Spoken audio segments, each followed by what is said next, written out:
pada akhir tiap kehidupan manusia, maka akan tahu jika hanya perintah serta peraturan firman Tuhan yang terjadi walaupun dalam perjalanan hidup yang sempat terkalahkan duniawi.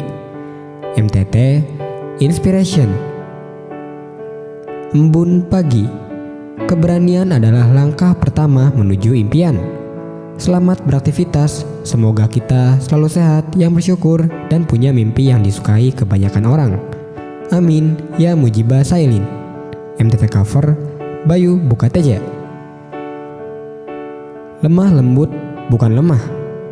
Banyak orang berpikir bahwa menjadi lemah lembut berarti lemah, tidak punya pendirian, atau mudah diinjak. Padahal, kelemah lembutan adalah kekuatan yang terkendali. Dunia mengagungkan kekuatan, kecepatan, dan keberanian. Tetapi, Yesus menunjukkan bahwa kekuatan sejati justru terletak pada hati yang lembut. Ia tidak melawan dengan kekerasan, tetapi dengan kasih yang mematahkan kebencian.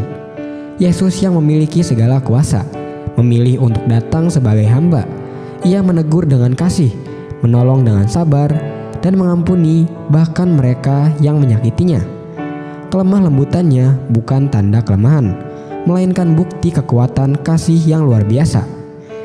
Kelemah lembutan bukan hanya sikap, tetapi gaya hidup anak-anak Allah. Dunia sedang haus akan pribadi yang lembut hati. Hati yang mampu mendengar, memahami, dan mengasihi di tengah kerasnya kehidupan. Ketika kita memilih untuk lembut, kita sedang menunjukkan wajah Tuhan kepada dunia.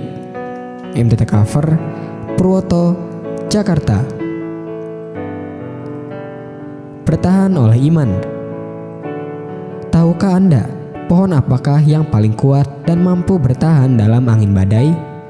Salah satu pohon yang mampu bertahan dalam badai adalah pohon korma. Pohon korma yang kelihatannya kecil dan rapuh, tapi mempunyai daya tahan yang sangat kuat dalam menghadapi badai sekuat apapun. Dengan memiliki akar yang kuat seperti pohon korma, kita dapat melalui semua badai kehidupan kita saat ini. Sadarilah bahwa setiap kesukaran, setiap rintangan, setiap kegagalan hanyalah bersifat sementara. Janganlah takut menghadapi badai kehidupan, karena semuanya pasti berlalu. Tetaplah berakar di dalam iman di jalan firman. Di dalam Tuhan, mujizat masih terjadi. Orang benar akan bertunas seperti pohon korma, akan tumbuh subur seperti pohon aras di Libanon. MTT cover, Budi, Cirebon. Hidup dalam rencana Tuhan.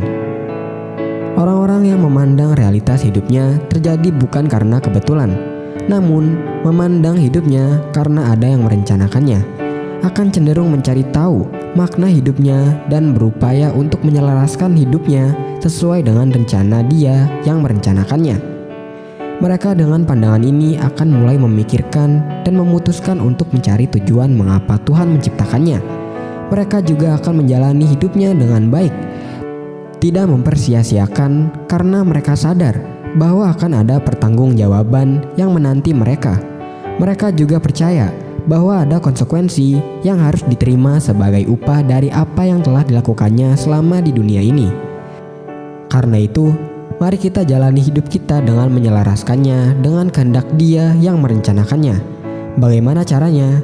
Dengan mempelajari kebenaran firman Tuhan. Sebab semua perintah, larangan, janji, dan ketetapan Tuhan terdapat di dalamnya dan melakukannya dalam hidup kita. Karena kita ini buatan tangan Tuhan, diciptakan dalam ketaatan di dalam jalan firman Tuhan untuk melakukan perbuatan baik dan sekaligus benar yang dipersiapkan Tuhan sebelumnya.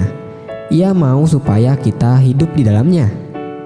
MTT cover, Cipto, Purwokerto. Firman Tuhan. Sesungguhnya aku tahu bahwa Tuhan itu maha besar, dan Tuhan kita itu melebihi segala Allah. MTT cover, Sulaiman, Cirebon.